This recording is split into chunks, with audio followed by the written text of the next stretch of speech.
So I want to do a quick video on leaning people and how to cause a lot of commercial upset, really. And it's such a fascinating topic, and it's amazing. So basically, we're doing we're going through a administrative process for whatever the reason is. Sometimes people think you have to go to court to get a lien. That's not true. You do not have to do that. You can do it through a private administrative process, notary protest, and secure your right.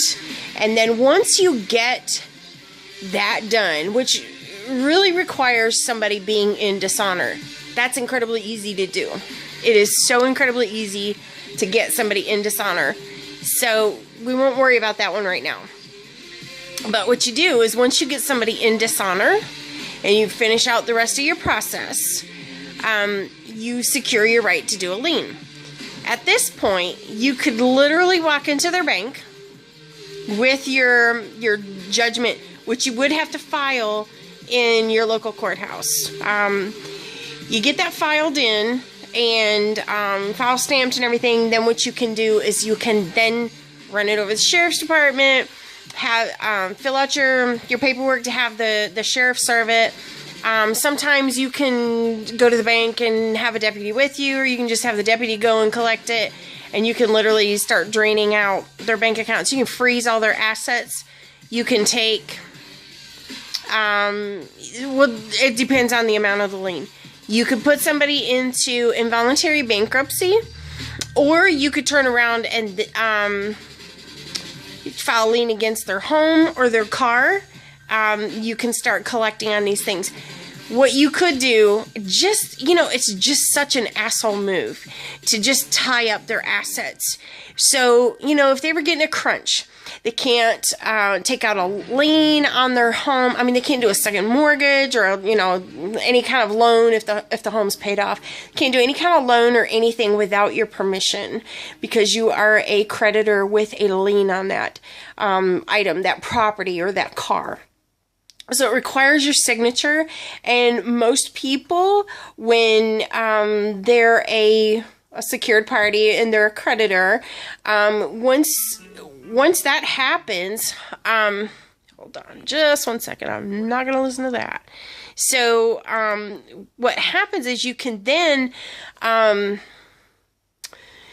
involuntary bankruptcy, and then you can demand that you're paid first before they can do anything, and then you can release your lien. So this process is extremely powerful. It pisses off a lot of people. It worries people in high places. As long as you're doing what you're supposed to and you do it right, you'll be fine. The key is doing it right and knowing what to do, how to do it, and what your rights are and what the laws are. So we're going to do this process. We're going to do it right. And I have somebody I've done this on recently, and now that they have passed away, their estate has to pay me and the bank. I think the bank had a lien on the property, so they have to pay me first.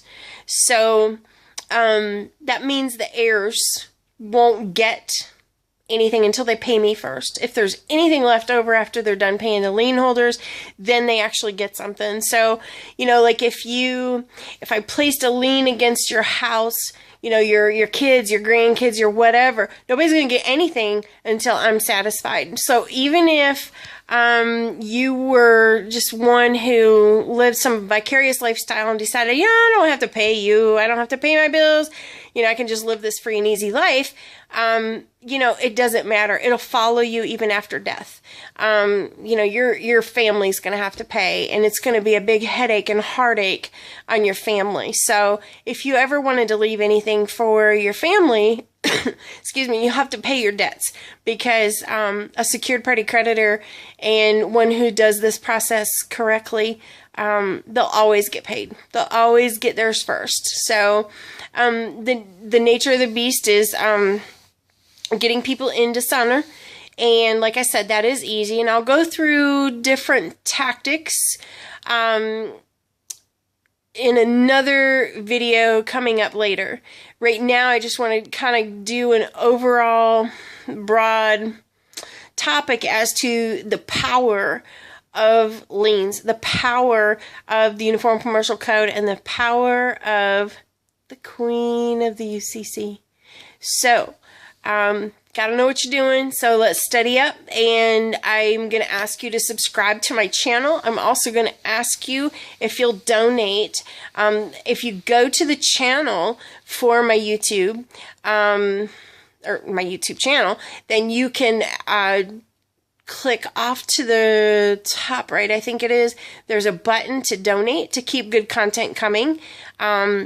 I will be very broad in my videos, and if you want more information or a little more direction, I guess, you know, I'm not a lawyer, but I can you know, give you a lot of information. It's going to be very broad. If you want anything else, you know, that's the nature of the beast. You got to pay. So, it is what it is, but subscribe to my channel, donate, and let's do this. Keep watching my channel, because there's going to be a lot of information coming up here pretty soon on each step.